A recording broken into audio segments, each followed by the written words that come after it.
Welcome one, welcome all, welcome near, welcome far. Welcome to the world's greatest sports podcast, the Somebody Said podcast. Fellas, how you feeling? We got cousin Matt in the house and the one and only Pumpy Johnson. How y'all feeling? Everything good with me, man. Feeling fantastic. That's amazing, man. It's a great day, great weekend of football. I bet it is. I bet it is. Do it for both. You know what I'm We'll get saying? into that later. I don't know if they're gonna do it for both, but we'll get into that later. Pump, yours says one hell of a ride. What we talk? Oh, the Bears. We'll get into that later as well. But we do have a lot to talk about on this episode. National championship went down. Someone was crowned for the 2026 national championship, and that was the one and only Indiana Hoosiers, led by the madman himself, Kirk Cincinnati. They pulled it out against Miami 27-21. Let's just jump right into it, fellas. What do you guys think about this national championship game? Was it all it lived up to be? Was it an exciting one? I know on this level you want to see great football, regardless of how you feel about both squads. What do we think? Before we kind of dive in and review the game, what do we after watching it? What do we think about it? I, I mean, I thought this was one of the better national championship games that we've seen in a while. Like, unfortunately, it seems like we've been getting games that don't live up to the billing. Seems like the sometimes it feels like the playoffs is kind of watered down some of these championship games to where you're not really getting the number one and number two teams in this game. Like we've seen some blowouts, we've seen some close games, seen some clunkers. This game I thought actually lived up to the hype, and it came down to a last drive, which I think if you're just a consumer of the game, don't have a dog in the race, that's kind of what you want to see, right? You want to see a game that's back and forth, or one team jumps out of the gates early, momentum shifts, and you got that with this game, man. I think there was a certain point in the third quarter where I honestly thought that Miami was gonna pull something out of their hat and come back in this game, man. But yeah, go Hoosiers. I guess we could kind of start there with breaking down the game. First of all, hats off to Miami. As much as I hate them, no one expected them to make this kind of run and to be within plays away from winning a national championship. You got to kind of give them your hats, a hat off, regardless if you're the opposing fan base, which is the Florida Gators or the Noles. You know, they had one hell of a season, and it literally came down to one drive. So let's kind of dive right into it and talk about what they did right, what they did wrong, and how the game ended out not resulting in their favor.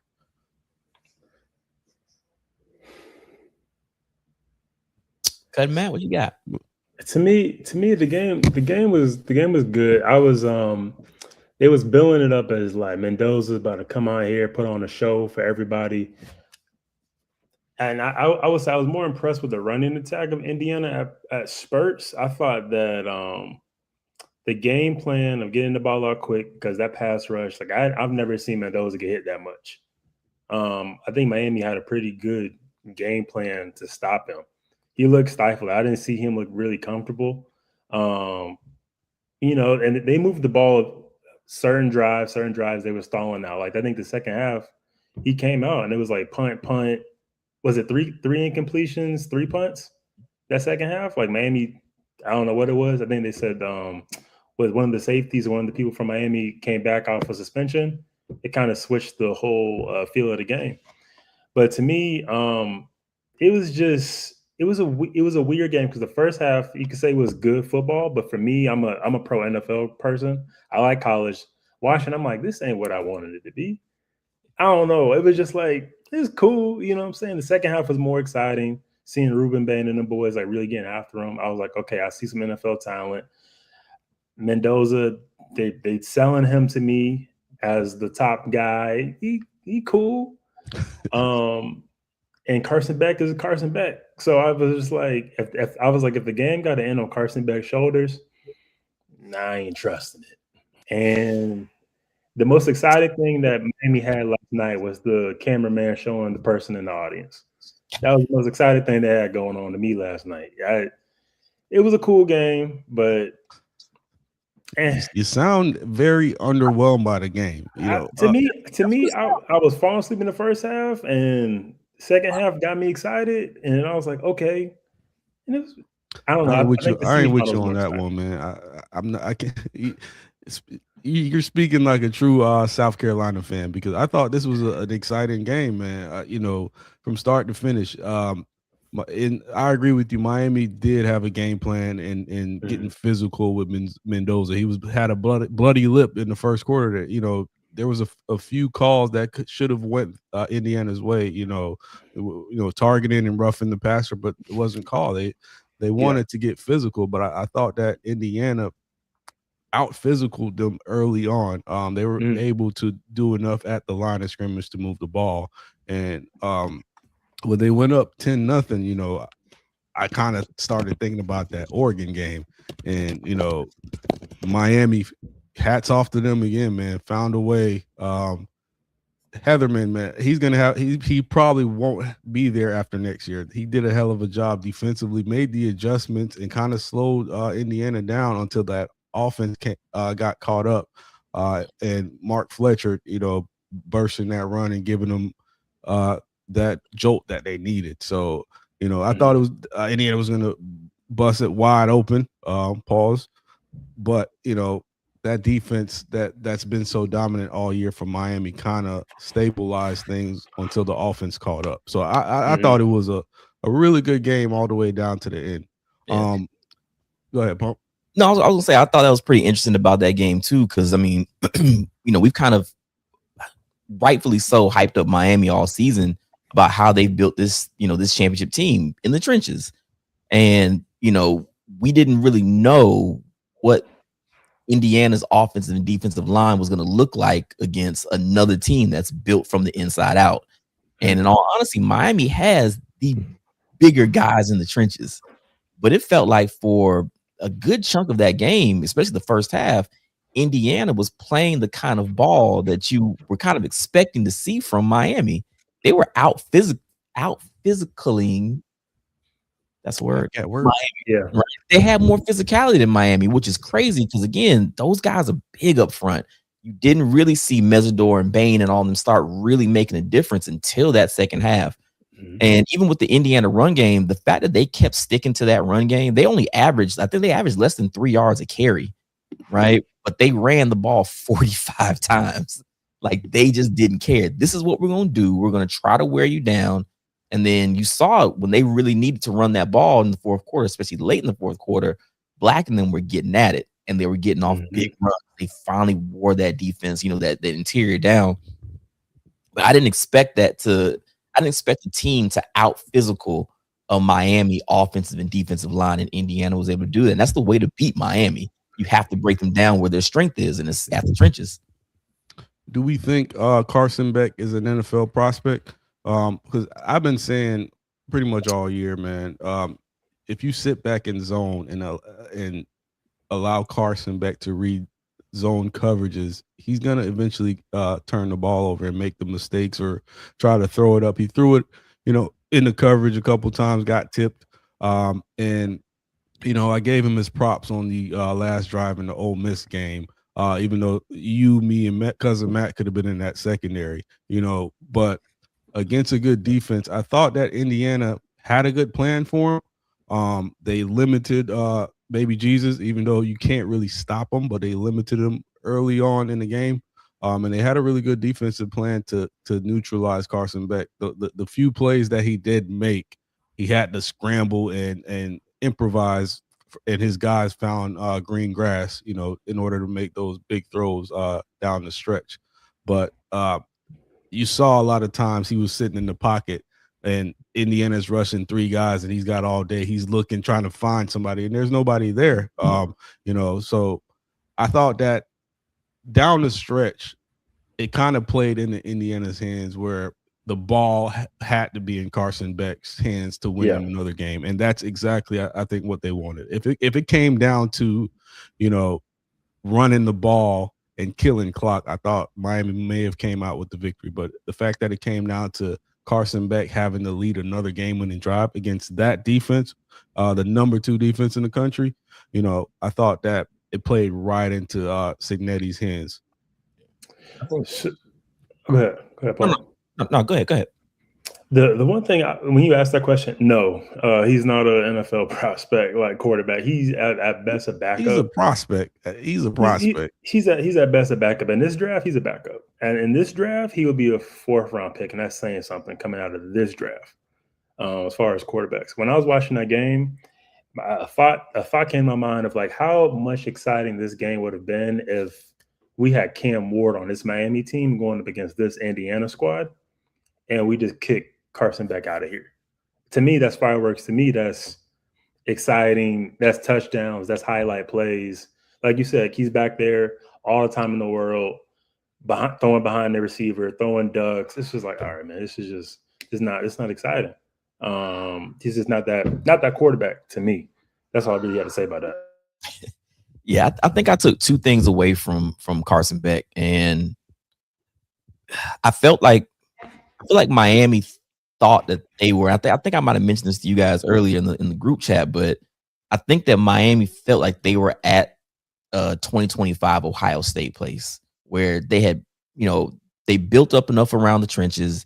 They had a nice defense. They got the weapons on the outside. They got Tony. They got a run game that we can put in a game manager. We can put in a Will Howard, and everybody else can do enough to win these games.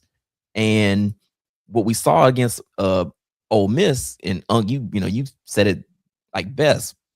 You could have put anybody out there for Ole Miss, and it would look like the exact same defense.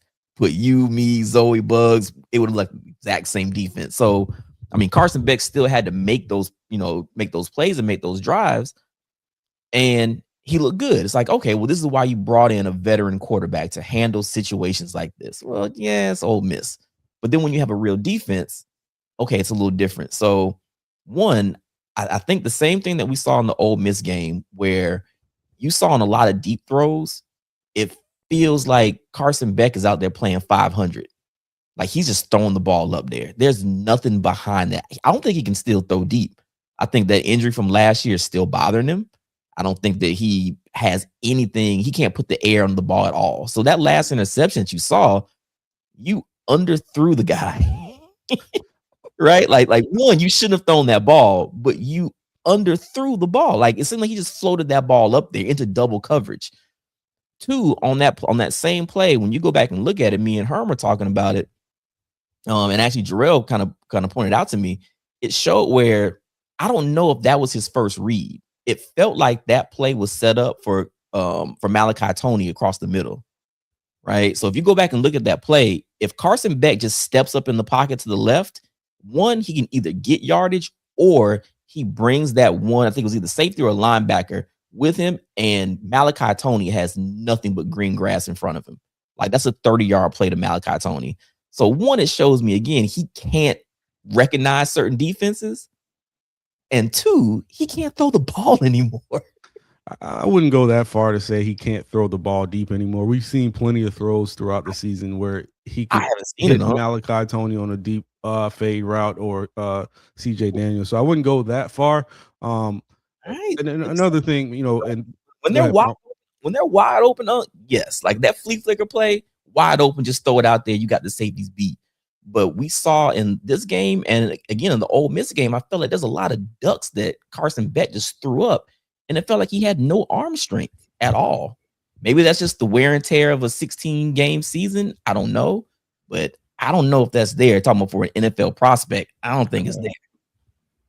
That's fair. And the last thing I'll mention about Miami and Carson Beck is you saw in the Ole Miss game where Carson used his legs a lot more, even in prior games where he was able to get outside the pocket and scramble for those pivotal first downs. It seemed like they had a guy spying him, or they closed in a lot more on him and limited him even trying to rush the ball. So I thought Indiana just came in with a great game plan. And during the game, I think Herb Street mentioned that interviewing Cignetti, they had 3 plans for Malachi Tony. So if one didn't work, they had a plan B. And I think, you know, you got to come into this kind of game with ways to pivot. And I thought that the team that made the necessary adjustments at the right time, even looking back on that pivotal fourth and 5, and you had to have that first down and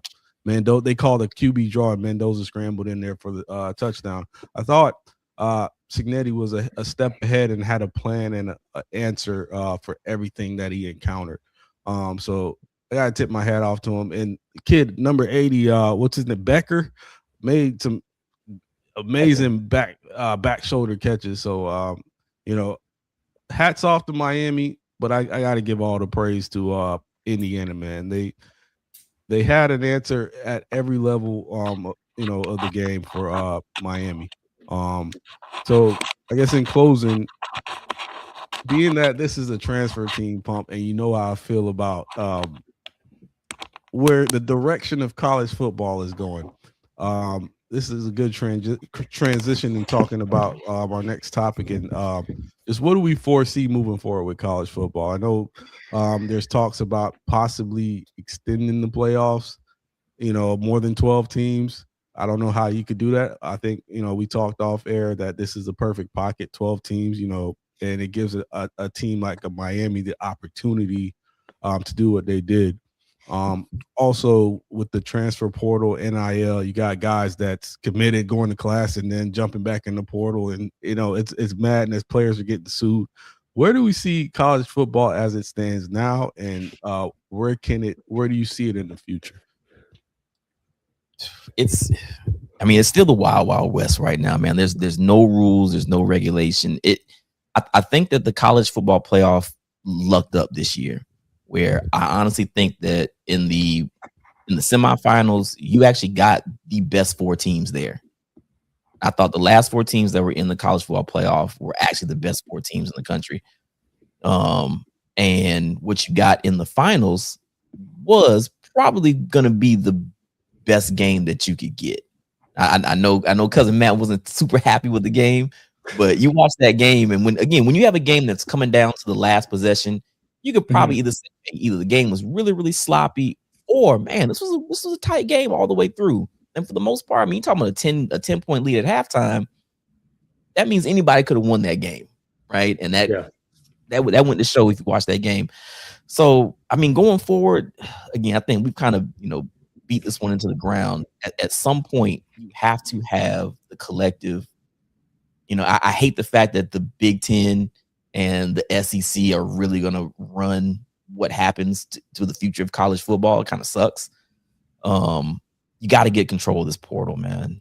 You got to get control of the transfers. You got to get control of NIL, rev share, whatever that is. Again, like they want to be the NFL so bad.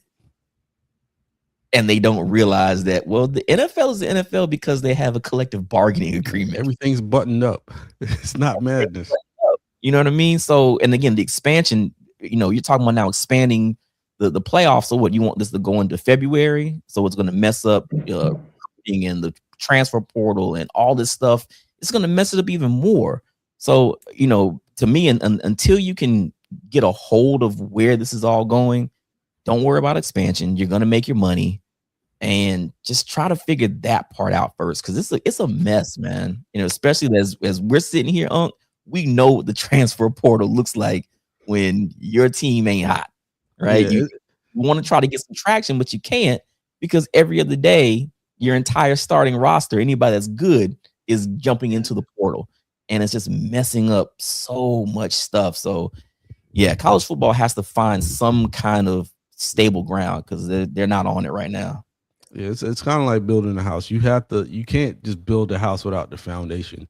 And I think that the objective number one is to button up the transfer portal and these contracts that are also with the coaches. You also have to look at the coaches' contracts because they're not committed to universities. So, you know, my wife talks about it all the time. Why should the kids be committed if coaches can just hop out and essentially go into the portal, quote unquote, and go, you know, like a Lane Kiffin, for example. You left the playoff team to go join another team. So it has to be buttoned up all across the board, coaches included. You got players that's signing contracts and opting out. It's like JSN signing wanting to go to the Packers next year after a good season. You just can't do stuff like that. So they got to figure it out.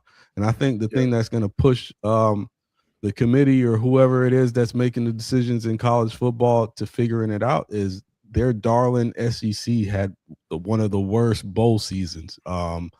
So I think if the SEC isn't front and center, and Matt, you're an SEC guy, South Carolina, if they're not on center stage, they're gonna figure out a way to, hey, we're losing money here because now we're getting parity, but that parity isn't beneficial to us because our teams aren't the ones that's on center stage. And you can't have a college football playoff without Georgia and Alabama and LSU, and these quote unquote big name SEC schools not having their hands in the pot. So I think that's gonna nudge them to want to change things because SEC owns everything. So we'll see what comes of it. I think it's still good for a team like Indiana that would have never had a chance without the NIL. A team like Texas Tech that went and bought a whole roster, made the playoffs. So it's good, but it can be bad at the same time. You just have to figure out a happy medium. It's good in a way, like you said, anybody can win the championship. It seems like the floodgates have been open. But at the same time, the creme de la creme for the past 20 years, it's like they're upset because now people have a recipe to the pie. It's like, because you had all this time to have the money, you can go pick your groceries on everybody's team under the table. And it was fine until we, opened up the blinds and we like, everybody can do this now. So now you'll get the Indianas, like you're saying, you'll get the Texas Techs. Like you got schools out west. UCLA got money, USC got money. It's like, why can't they do the same thing? Like, to me, when I look at Indiana and see how they built their team, that just gives teams more confidence and more. You can have balls to be like, we gonna do this now. We gonna put the bread where it's at, upgrade these facilities because there's no regulations at the time, and who knows how fast those regulations are even gonna come in place. So it's like, why can't we there's legal tampering all around. You got people entering the portal in 15 minutes, signing somewhere else. Like, how did that even work? You know what I'm saying? So I just think there needs to be regulations. Again, before we talk about expansion, like y'all just said, contracts, accountability. If you're gonna leave me, you're gonna give me my bread back. I need my money back. Like we ain't doing this. But in the time being, like you said, the SEC is gonna move the needle. You see the SEC teams dominating the transfer portal rankings. What does that mean at the same time? But I think it's exciting. I think it's chaotic and it's exciting. And it has people talking, like y'all said, college football is year round now. Who cares about the NBA? We talking about college football. You know what I'm saying? Like NFL and college football. Like, I just see college football moving up in the popularity rankings.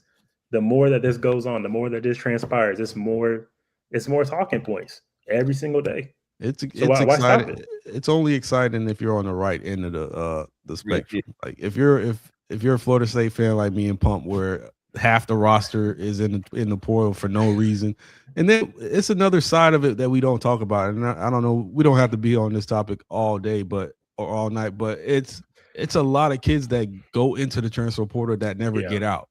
I'm reading stories where kids are in there and they're trying to go back to their university, and coaches are telling them no. And now you're scrambling to get to another college versus, quote unquote, staying on the grind and, appreciating the grind and, developing. So there's a negative side to it as well. I think you said something about this before, and I know we're talking about kids. Cool. A lot of them aren't. I'd be very interested to see a breakdown of the people who are actually in the portal, right? And just age-wise, I can understand a 17, 18, 19-year-old kid being an immature person, right? And make immature decisions. But I look at an Indiana team, them niggas is grown. So So some of these people that are now transferring out of the portal, like we see kids nowadays who aren't kids, they've been in college for 4 or 5 years. If you're still out here moving around, at some point, I know that the conversations are had, inside of a team where, okay, hey, if this kid wants to go, the coach will say, you know what, it's probably best if you try to find a better situation for yourself. We'll go to the portal, right? And there's also the other side of that where a coach says, are you sure you want to do that? Because you might not like what you see out there. Those conversations are had. Right. So if a coach tells me that, and I still go out there thinking that, oh yeah, look at all this film I put on. I had 3 carries and 2 catches. What are you doing, bro? If this is based off of high school and you haven't been in high school for 2 years, at some point, I get it. You would like for an adult to sit down with you. If it's not the coach, if you don't take your coach serious, then maybe your dad, your uncle, whatever. But I have to have at least some common sense to say, this might not be a good idea. And it seems like all these kids are idiots. You get what I'm like? I hate this to be that guy, but you're an idiot, right? There's thousands of people in the portal, and there's only a handful of teams out there. There's only a handful of schools out there. So where do you think you're gonna go? Where are you going? And who's paying you for what? And for what? Just so you can be number 2 on another team or 3 on another team? You were just 2, 3 on this team. You about to be number 3 on another team. But at least I got 500,000. You still ain't gonna play. It makes no sense, bro. And to kind of close it out, if Breeze was here, he would say, where's the OGs? Where's the adults in the room? And these kids are being led astray. These kids got to take accountability, though, man. Some of these have to take accountability. They're being led by some of the OGs in some of these situations. You know what I'm saying? Like, it's just straight ignorance. Like, oh, you see what homeboy got over there? You could do that. You better than him.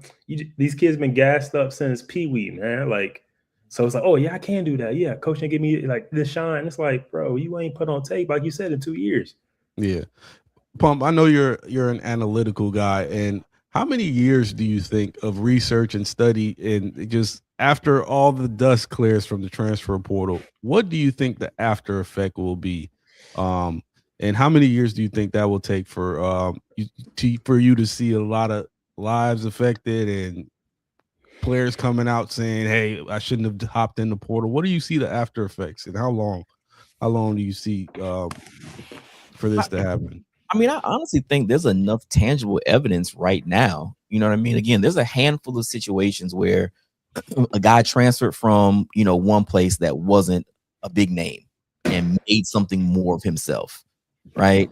So, I mean, again, just from our situation, when we went into 2023, well, we got Jaheim Bell. Well, Jaheim Bell had already made a name for himself at South Carolina, right? We got Keon Coleman. He already had a good season. He was a dual sport athlete at Michigan State, right? Trey Benson might be the, one of the outliers, but he was a top recruit at Oregon. He was just hurt, right? So you knew what the talent was. He just had to do it in the game, right? The only person that we can sit back and say, okay, well, Johnny Wilson. Arizona didn't want Johnny Wilson. They was like, yeah, we'll let you go. But he made something of himself. But I guarantee you that's the outlier, right? There's more guys like Trey Benson or Jared Verse or whoever who already did something for themselves. Then there is a Johnny Wilson that's going to transfer to a Florida State or Florida or LSU or Alabama that wasn't already somebody, right? We just saw Earl Little go to Ohio State. Well, Earl Little put some really good film or some good film out there this last year. So Ohio State's going to take him. But would they have taken him 2 years ago? Clearly not, because he came to Florida State.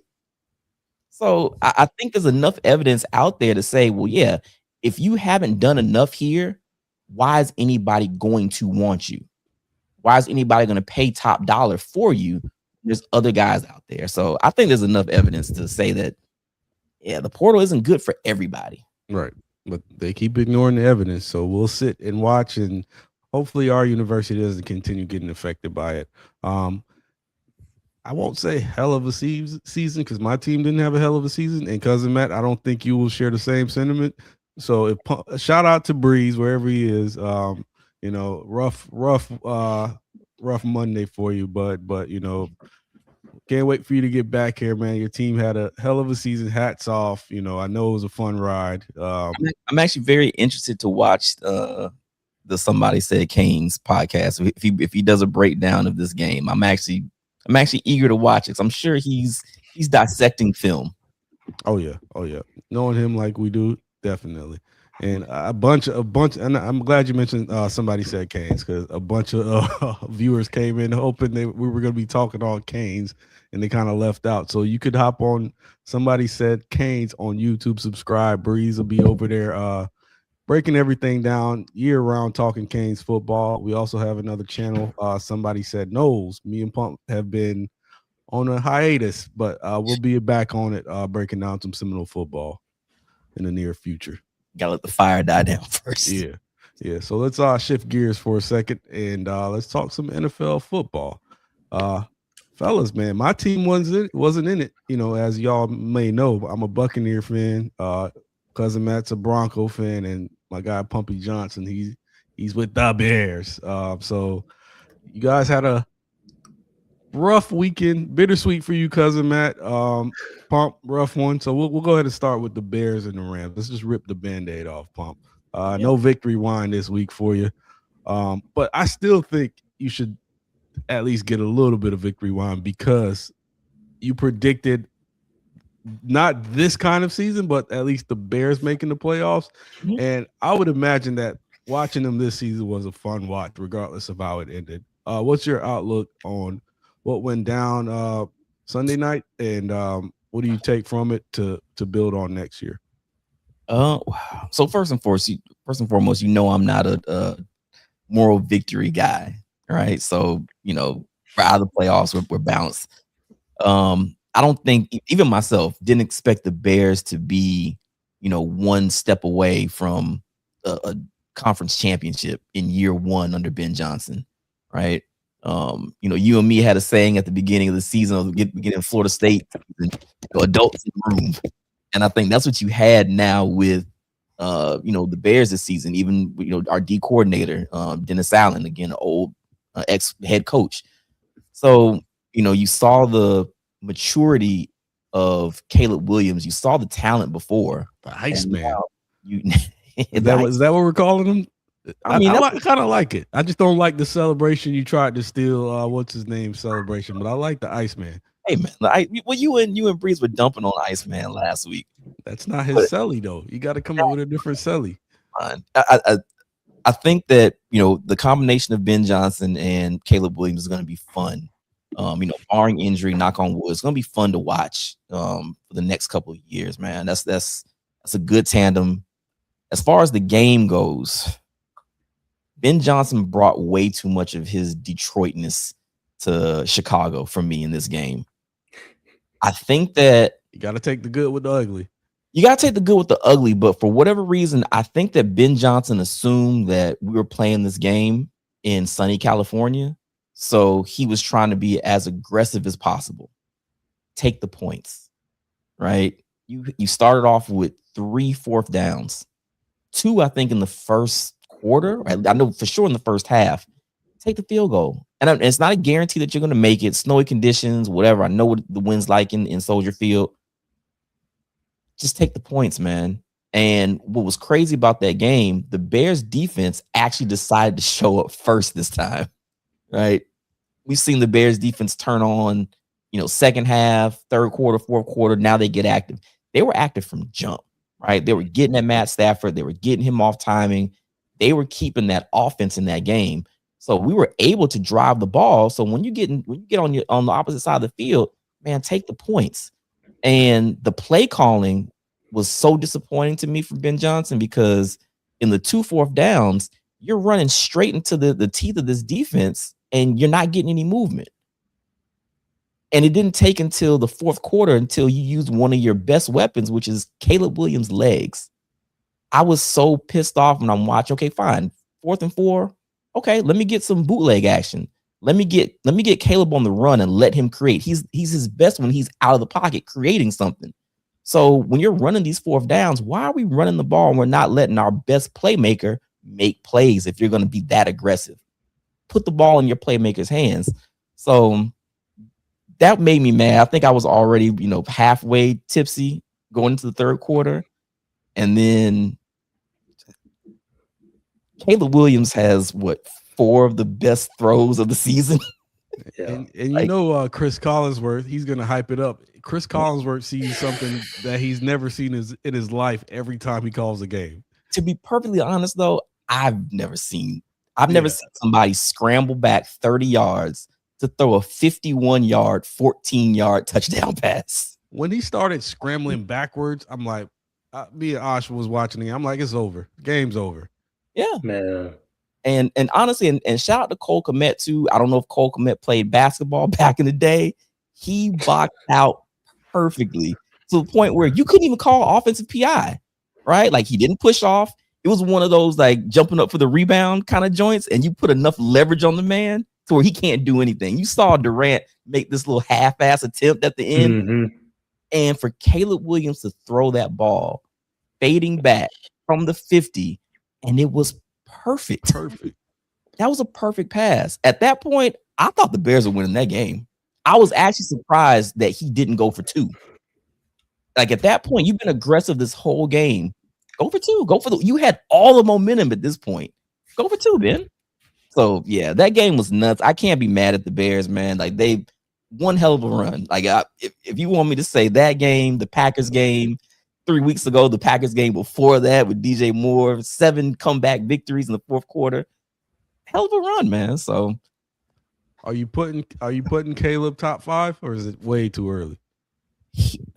Top 5 in the league? Yeah. Top 5. He has top 5 talent. I don't think that he's at that top 5 level yet. There's still times where he's not that point where we used to watch Brady or Manning or even Matt Stafford. Just take whatever they give you, and then I know I can get any pass I want. I can make any throw I want.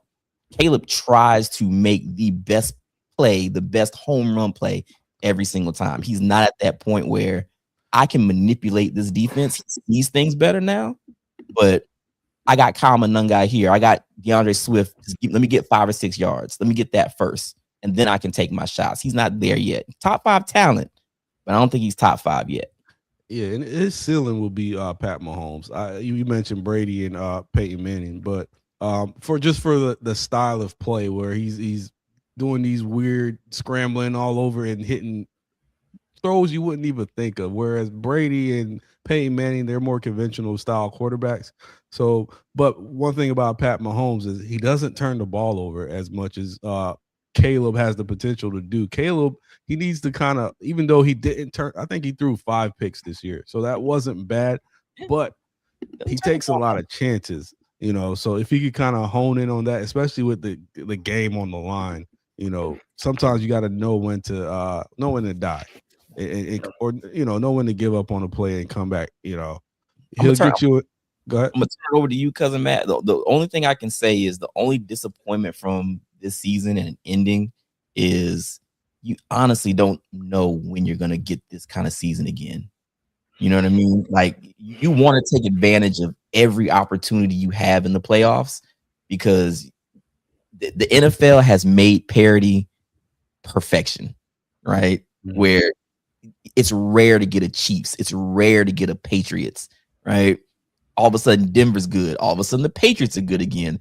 The Seahawks, who the hell thought the Seahawks were going to be where they are, right? So to be able to take advantage of these moments, you want to capitalize on it, because you honestly don't know if you're ever going to be back here again. So that's my only disappointment with the way that ended, because it's not guaranteed, man. I'm sitting here still waiting since 1985. But you do have the right formula. You got a really young head coach that's good and a young quarterback that's good. You could build around that. Yeah, absolutely. Cuz, what's your take on this game before we touch on some other games? No, I thought it was an exciting game. Seeing the old guard Matthew Stafford dealing with the young pup. I thought it was exciting. Caleb, like you said, man, that 4th down throw was probably top 3, if not probably the best throw of the season. I gotta really think about it. But then some of them picks, I was like, when he's rolling out and he's running, he hitting like a 4 or 5 to the sideline. He throws it off the dime. I'm like, this is either gonna be the prettiest completion, or the hardest throwing pick. He is one of the other. And I can agree with Pump. I feel like Ben Johnson is trying to figure out, and I think he got to be careful if he don't want to end up being the Kyle Shanahan 2.0. We can ball out in the regular season. We can assemble this great team, bully these teams, and then I overthink in the playoffs. I try to get too cute in the playoffs. I try to be the smartest coach in the room in the playoffs. And playoff ball is simple. Don't turn the ball over. Get as many points as you can. Stop the other team. We don't need to get too cute. Like you said, in these conditions, the receivers dropping all the balls. You know what I'm saying? Like DB's got better hands than my receivers right now. I got 2 running backs. Why am I not legit just grounding, pounding the Rams right now? Pause. You know what I'm saying? But like we got 2 good running backs. So I mean, I like Ben Johnson. I like the Caleb. I like that tandem. I don't know what's going on with I got to see the contracts and I got to see the receivers. Rome disappointed me this season, Pump, and I want to get your take on it. DJ Moore got to be gone. Because I think next season is Colston Loveland. He got to be the focal point in offense because he's a mismatch. Yeah, Rome has to be better because he dropped a touchdown on that first. He's been gone since week 6. He been gone. Is his dad still talking, Pump? Not recently, no.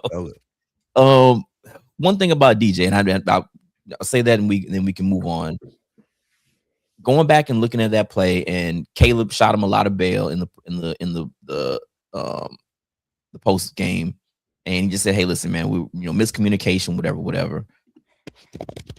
He didn't speak after the game. DJ Moore spent 5 minutes in the tent after one hit on the sideline. He smacked his head on the ground. I think DJ Moore was in concussion protocol and still came back into that game. And he looked a little. If you kind of go back and watch a couple plays before that that interception, he didn't look all the way there. Because again, this is the same guy that won that game against the Packers. DJ Moore has made huge play after huge play. It seems like, and because DJ Moore is kind of an aloof kind of guy, just naturally, it seems like he doesn't care. And it's not fair to him. Now, again, he didn't run that route the way he should have. Point blank, period. Now, if it was because he was possibly concussed, then either the coaching staff shouldn't have him out there or DJ got to take him out there. But also remember, Colston Loveland didn't come back in that game either. Colston Loveland was out. Yeah. So if I'm going to have to ride with anybody right there, it's not going to be Komet. It's not going to be OZ. It's my best option is DJ Moore.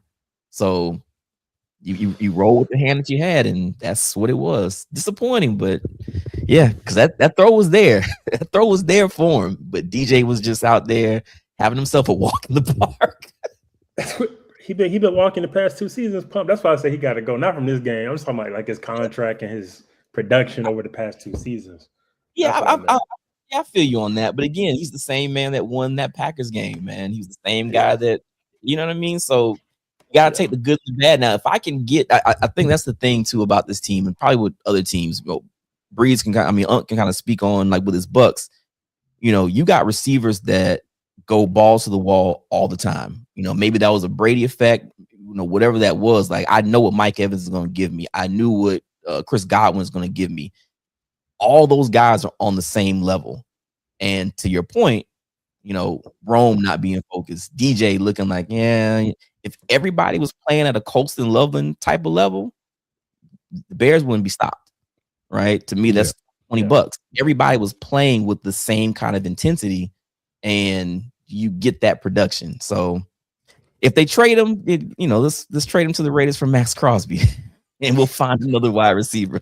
The last thing you want to end up is like the Ravens receiving core, and you're focused on throwing at the tight end. So hopefully the Bears figure it out. Great season. The Rams move on. Looks like Matt Stafford will be getting the MVP. We'll see. This next game I want to talk about. Pump, you're good with numbers. You like numbers. I'm gonna give you some numbers and guess the player.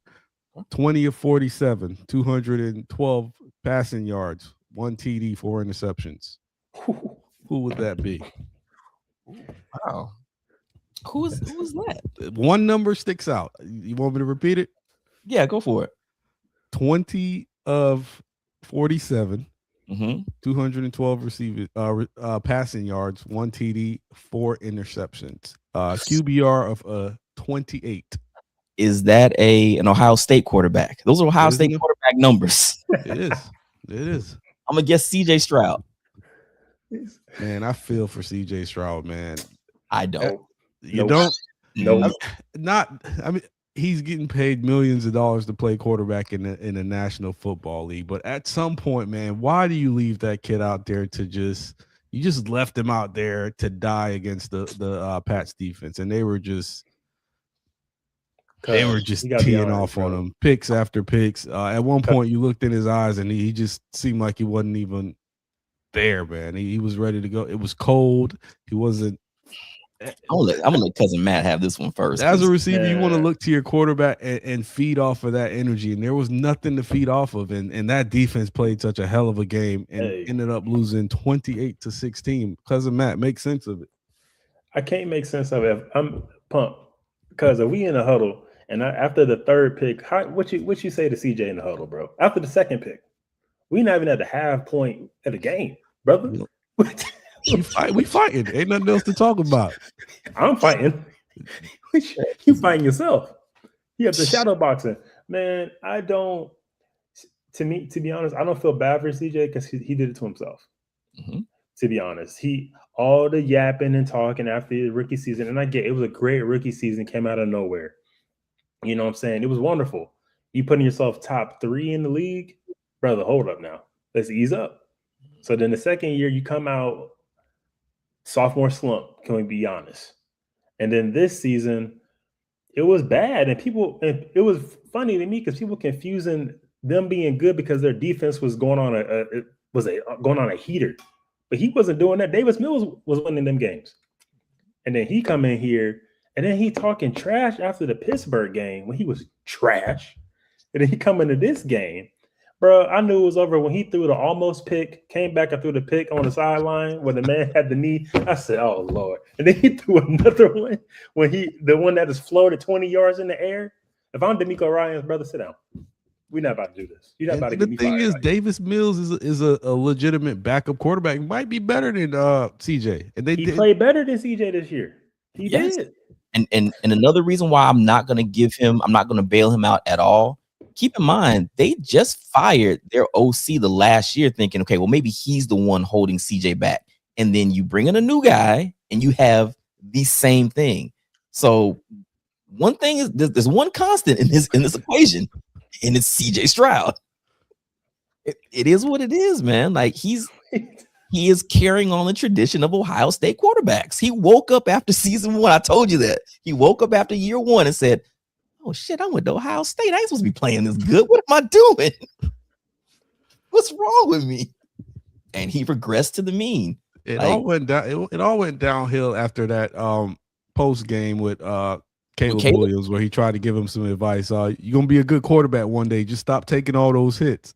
How's that? Get out my face, bro. Who is you to say this? You're not even a good quarterback. Oh, man. Yeah, man. I feel for the kid, man. They should have took him out that game and put Davis Mills in there to give him a chance, because that defense scored a touchdown. The defense did everything they could to win that game, and the offense just couldn't get started. They never got started. But I got to give hats off to Mike Vrabel and this young Pats team, man. You know, led by Drake May and a bunch of nobodies at receiver. Stephon Diggs, he's past his prime, but he's out there catching unbelievable passes for touchdown. Kayshon Boutte from LSU, he's had a resurgence this year. You know, and Travion Henderson and the other running backs. It's not a team full of stars, but they play, dare I say it, the Patriot way. You know, and Mike Vrabel, who better but Mike Vrabel to kind of take that baton and keep it going. You know, so hats off to them, man. They're doing it offensively and defensively, and they could be the favorites to win it all. Do we have anything we want to say about them before we move on? It's crazy what a coach can do. I mean, because for the most part, I feel like this is the exact same team that they had last year with Jared Mayo. Yeah. And the only difference is Jared Mayo. You bring in Vrabel, and all of a sudden, to your point, they had a Patriot, but you bring in Patriot. You bring in somebody who's probably cut from that Bill Belichick cloth. I mean, like, just absorbed everything he could from Bill Belichick, and you see what a difference it makes. And Drake May is playing great ball. Let's be honest about that, right? For this season, Drake May has played some really good ball. So, yeah, man, offensive defense it's good for him. Do you think Drake May pushes Stafford for the MVP, or Stafford pretty much has it wrapped up? I think Stafford got that locked up. That's a legacy award. Yeah, Stafford got off to such a great start. Like, I mean, he went to crap towards the end of the season. Let's be honest. Like, them numbers kind of started to tail off.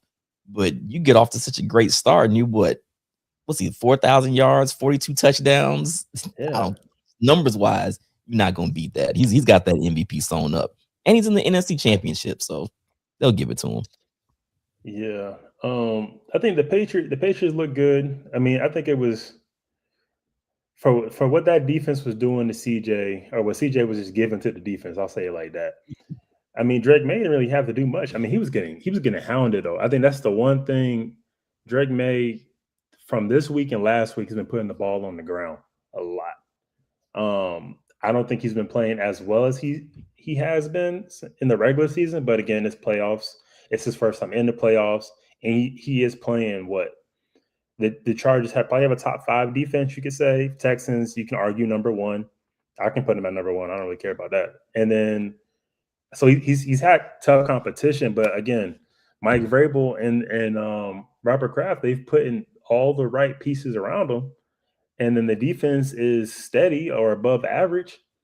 There's no reason why Drake May can't go out there and just cruise to a championship. You know what I'm saying? So yeah, no, shout out to Mike Vrabel, shout out to the Patriots, shout out Drake May. You know what I'm saying? Definitely balling out, and he really, I think, shut up all the haters who said he wasn't that guy from last year. You know, when that man can throw the ball, that deep ball is dangerous.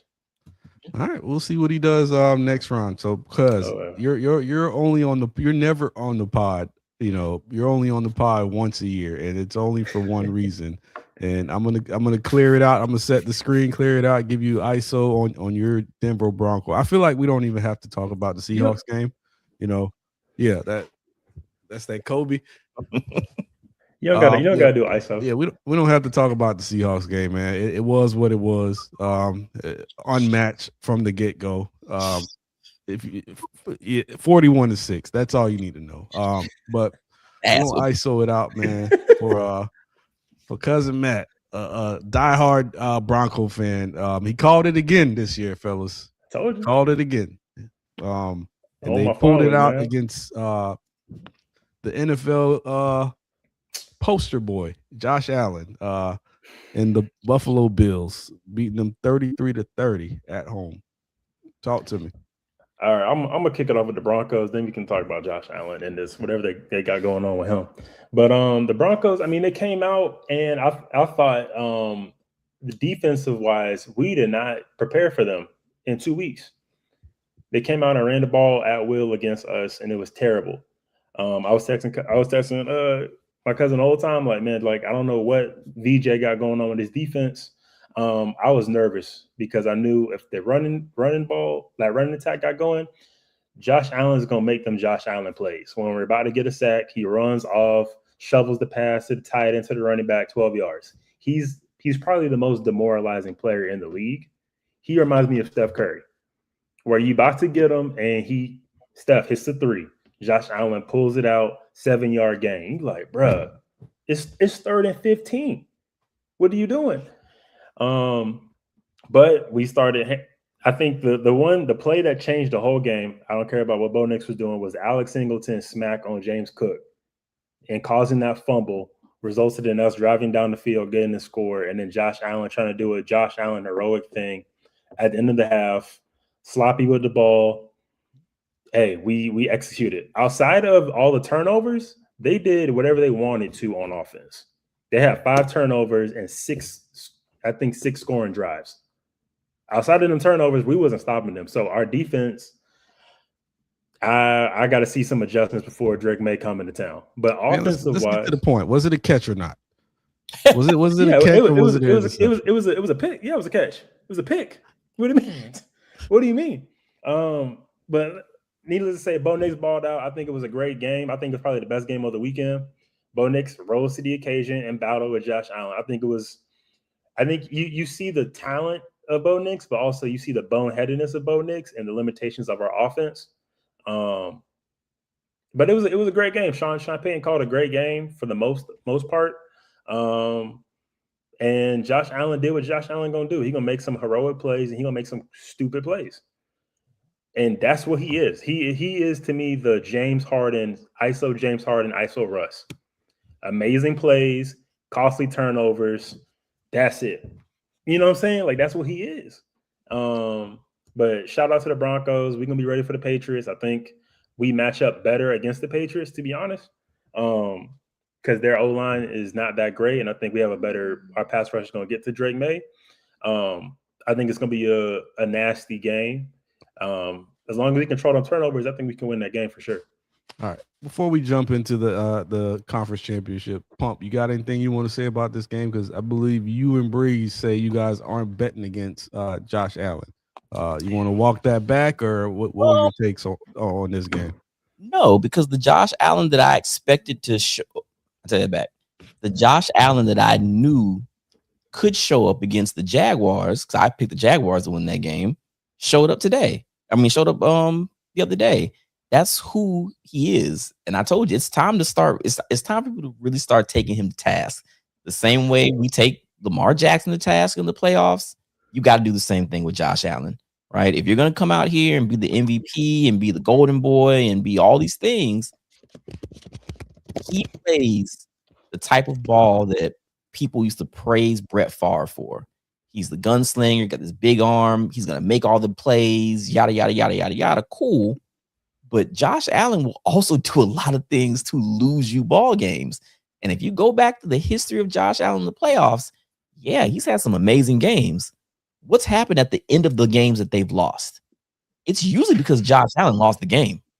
He threw a pick, he threw a fumble. He tried his hardest to lose that game against the Broncos, right? He tried his hardest.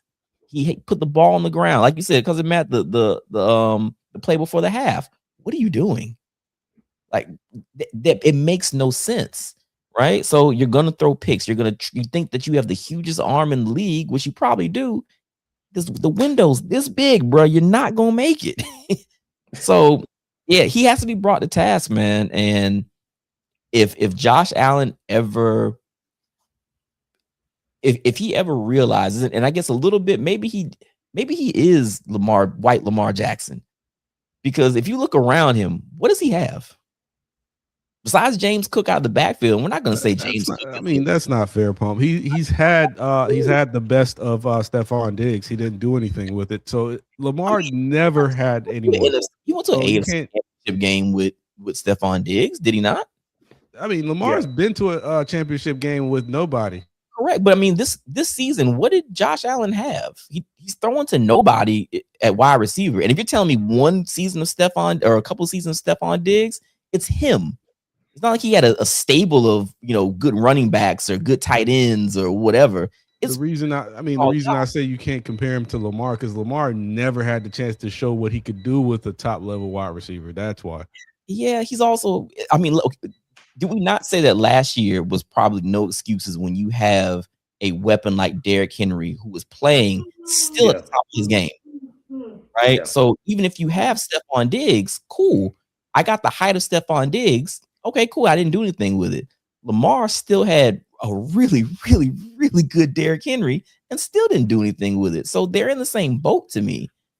So, but at the same time, you don't have to do so much. He doesn't have to do that. He forces a lot of stuff. Him and Lamar Jackson lose different ways. I'm not with you on that, boss. Lamar didn't. Lamar seems to fold. We watched Mark Andrews drop a touchdown. That has nothing to do with Lamar. This one season, we've seen Lamar Jackson not play up to an MVP level. The only one I can remember was that championship game at home against Mahomes that one year. But every other year, I think Lamar's done enough for his team to win, and his team has lost him the game, not Lamar. Lamar isn't, with the game on the line, Lamar isn't putting his team in bad situations. Even at the half, why are you scrambling and the clock's ran out at your end of the field and fumble the ball? So Lamar's not making those kind of boneheaded mistakes. So I'm not going to allow you to compare him that way. I said they're losing in different ways, but yet they're losing nonetheless. The MVPs are losing. Josh Allen does too much, and I feel a lot of times it doesn't have to be about Lamar. Lamar's not even in the playoffs. But you're a Lamar hater. It stays true. I'm not a Lamar hater. I think I get what Pump's saying, though, because, I mean, Lamar did have 2 fumbles last season. You know what I'm saying? Before the Mark Andrews drop. We can't be, you know what I'm saying? I mean, I get this season the kicker missed. You know what I'm saying? I don't really count this season for Lamar. He was hurt. But last season, the 2 fumbles and then Mark Andrews dropped. That happened. And then the season before that, you know, he wasn't great against the Chiefs. But then we can also say Josh Allen, he falls and crumbles in other ways too. So I mean, it sucks because I think honestly they're being let down by their organizations most of the time. And they're gonna get the shoulder of the praise. And they're going to get the shoulder of the blame. But the ones who really need to be held accountable is those GMs. Like, why I can't go into the season knowing I lost Stephon Diggs and I'm running out here with Khalil Shakir and Keon Coleman. No offense to y'all boys. Keon don't want to play. You know what I'm saying? Like, and I'm like, oh, you know what Lamar Jackson needs? It's not Lamar Jackson take, but it's just like he needs a 33-year-old D-Hop. What are we doing here? Like, but again, they both. Josh, my thing is the one thing I hate, and the one thing I will always give Lamar Jackson, he gets the brunt of criticism. I ain't seen no one talk about Josh Allen in a bad way. This entire today and yesterday, I don't know what happened. He gave it all. You got Deion Dawkins crying like he in Django about Josh Allen. Bro, miss me with this. What are we talking? I ain't letting him down catch the ball. What are we talking about? Real deal. I'm with you again. You got to take him. That's the MVP. Right? That's the MVP task. They're not going to do it though, and that's the problem. Let Lamar have done with him, man. Yeah. The ropes would have been out. What do you mean, like? All right, let's move on. Shout out to 12. He says Lamar be folding in the playoff. Josh Allen, he crumbles. So I guess I guess we could chalk it up to that. Ways. All right, so let's do some pick'ems and get up out of here. I know we wanted to talk coaching, the coaching carousel at Pump. I think we could kind of table that. We've been in about an hour, so let's start with the NFC Championship. Y'all good? I don't know, dog. The Los Angeles Rams and the Seattle Seahawks. This is gonna be a squabble, to say the least. I'm gonna start with you, cousin man. Who you going with? Man. Give me the Seahawks.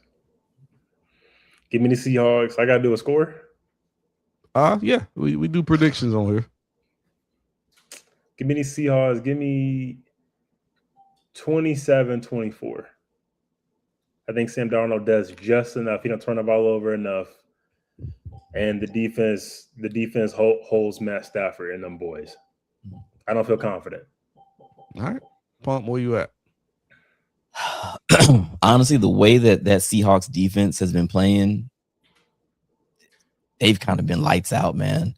I'm gonna go the same route. I'm going the Seahawks. I don't know if the Rams still have that early season magic. I mean, they did just struggle with the Panthers. They squeaked one out with the Bears, and they're playing a much tougher defense than either of those two teams. And again, like cousin Matt said, Sam Darnold has been doing just enough to win these games. So give me the Seahawks 21-17. I'm with y'all, man. Seahawks been playing lights out defense. You got the 12th man. They're playing at home. Darnold's been doing enough. I didn't think JSN had the kind of game he expected to have last game, so I'm thinking he's due for a big one. Shaheed, he's been a pleasant surprise for them on special teams, and he could get behind the defense. They did lose their backup running back who leads them in touchdowns, Charbonnet. So that might affect the running game, but regardless, I think that that Seattle defense is going to hold it down. So give me the Seahawks, 21-17. All right, cuz your Denver Bronco in the AFC Championship against the New England Patriots. Who you got? I got the Broncos winning 20-13. I think it's simple. Get right to it, then. I think Sean Without Payton. Bo? So to be honest, bro, like let's not act like Bo. I was nervous with Bo Nix in the last game. I'm still nervous with Jared Stidham. Like Bo Nix, I mean, he's played. He's definitely shown up to the. He's a gamer. He shows up when you need him to show up. But I think Sean Payton, like I think he loves this idea of being, again, the smartest coach in the room. I'm about to go up against a really good Patriots team, and let me just scheme our way to this, because we're not a quarterback-led team. We're a defensive-led team. Going up against a first time in the playoff quarterback who hasn't been great in the playoffs, and that O-line is not that hot. I think our defense can get to Drake May and cause serious problems. And Jared Stidham just got to just be all right. Don't be a CJ. He went to Auburn, not Ohio State. Just be decent. Just be decent. And I think we can get it done, honestly. I do believe that. I do believe we can get it done. So I said 20-13. Yeah. All right. That sounds like that's more heart than head, but nah, I mean Sean Payton, look at Sean Payton's record with backup quarterbacks. Like we don't have an amazing offensive scheme with Bo Nix. We don't. You know what I'm saying? He doesn't throw the ball around. We do enough with what the defense and special teams gives us, and we put the ball. We limit offensive big plays, and we just either kick the field goals, get a touchdown or two, and we somehow squeak by. It's a tough nosed team, so I'm expecting a really tough nosed game. I'm not expecting a shootout. So, you know what I'm saying? All right, Pump, where you at with it? Yeah, I can see a very game manager like game plan for Sean Payton. I mean, if I have to put a backup quarterback in the game for a championship round game, then I would like to have somebody with the offensive acumen of Sean Payton. He knows how to call a game. I think Sean Payton still knows how to call a game. I don't think put Jared Stidham in a situation where he can't handle what's going on, and you lean on that defense. The defense has been one of the best in the league all year. So that's a toughie still, though, man. Backup quarterback, that's a tough one. Give me the Patriots with the upset. 17-14 Patriots. All right. I think I'm with you, Pump. The Broncos, they already don't have any stars on offense. They don't have great receivers on the outside. Can you name both their running backs? And then you plug Stidham into that equation. And the way that the Patriots defense is playing, I think that they're going to force him to make some plays. And Vrabel, he's a defensive-minded coach. I hear what you're saying about Payton being the smartest coach in the room, but Vrabel ain't that bad. You know, he's a really good coach. He had success at Tennessee, you know, and he's doing a hell of a job with this team. I think the difference is going to be Drake May running the ball. I do think Stidham, he's going to have to make a couple throws to win this game. I just don't see any other game plan defensively coming in where they don't take the run away and force him to make plays. So I think the Broncos defense will keep him in this game, but ultimately it comes down to the quarterback. That's why you pay so much for these guys. They're the highest paid guys in the league for a reason. And come January, you got to make plays at that position. And to be shorthanded at that position, I just don't see how they could win. So I'm going to have to go Patriots 28-14.